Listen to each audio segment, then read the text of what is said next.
how the show was marketed and how the episode of the show's third season, Hero Gasm, was sold as this significantly over-the-top ridiculous episode. Alright, we are so excited about this week's episode. It's called Hero Gasm.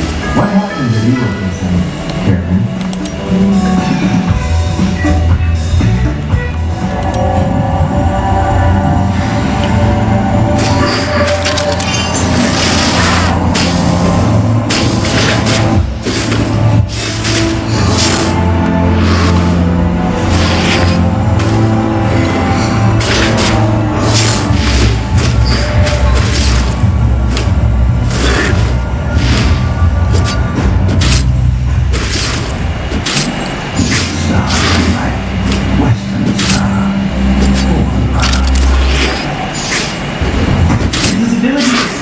Be vulnerable and form a community that are what unique and powerful and able to fight back better against Homelander than people like Butcher are. It's not his strength and power to master a man, but his ability to trust.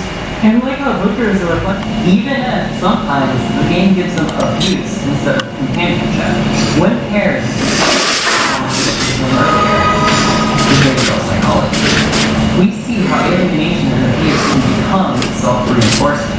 Interestingly enough, the unpredictability of the social element of the game might actually make players play more than if they had never encountered a destructive player in the first place. There's a principle in operant conditioning theory called hurt gray, but gray can just as easily lead to hurt players. I have ADHD, and among other diagnoses, I have a tendency towards avoidance as a coping mechanism. League of Legends hits all of the buttons my brain needs for motivation. ADHDers might be familiar with But no, it's my choice. I think that All I'm going to say is the show is perfect.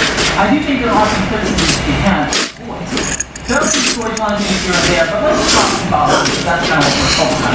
For example, I think Maggie as a character was ultimately highly sidelined by the series this season, and it's kind of frustrating considering that she's the show's one major LGBTQ character. And in the end of the season, she self-sacrifices herself, kind of becoming a very gay sort of thing.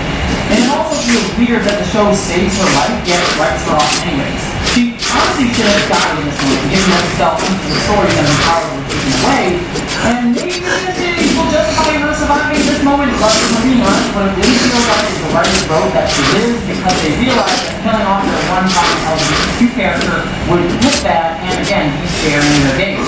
So again, the show isn't perfect in my mind, but I still love it because in the end of the season, the boys, the team, eschew a power structure that faces Butcher and his revenge at the top, but one instead a flat power structure, where all of them have an equal say.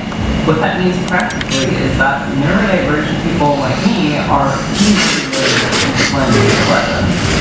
This is especially dangerous because League is able to capture that motivation and turn it into real-money purchases. Interested in this character's backstory? Here's a cosmetic that expands on that. Enjoying the challenge? Why not check out these stat-tracking items that will literally give you challenges to complete within the game? Novelty is what you're after.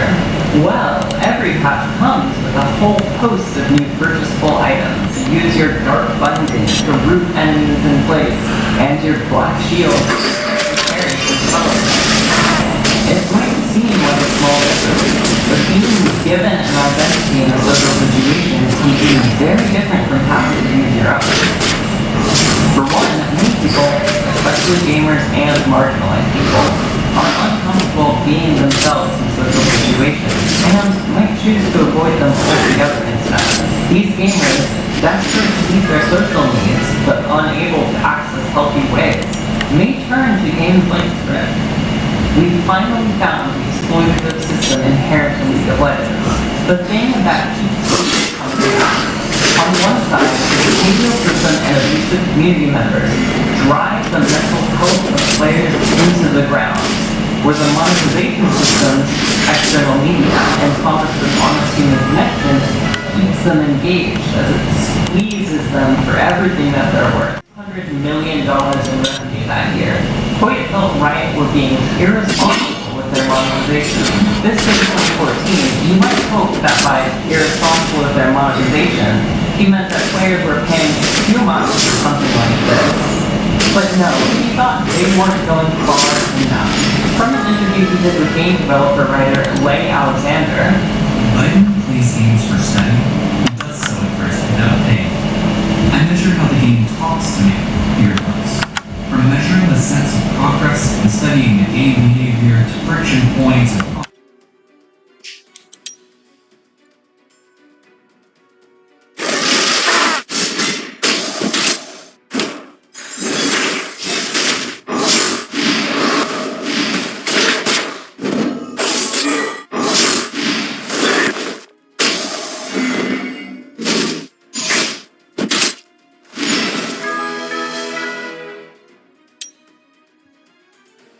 been unlearning the disease of perfectionism for a long time now. Today, he would readily regurgitate the Justin Boylan philosophy of creating without judgment or eager along the process to match yourself and let you do expression for finding of your ideas, but that doesn't mean that's what comes naturally to you. Clearly, what Hartman is really good at is thinking too much about the particulars to the point of not being useful anymore. Yeah, the way it works. You suck at that. Your brain, B. You take one thing, you cut it into two, and it's other B. You take B, because B was 1 and 2 in that pattern. You build kind of increasingly, what's the mathematical theorem where you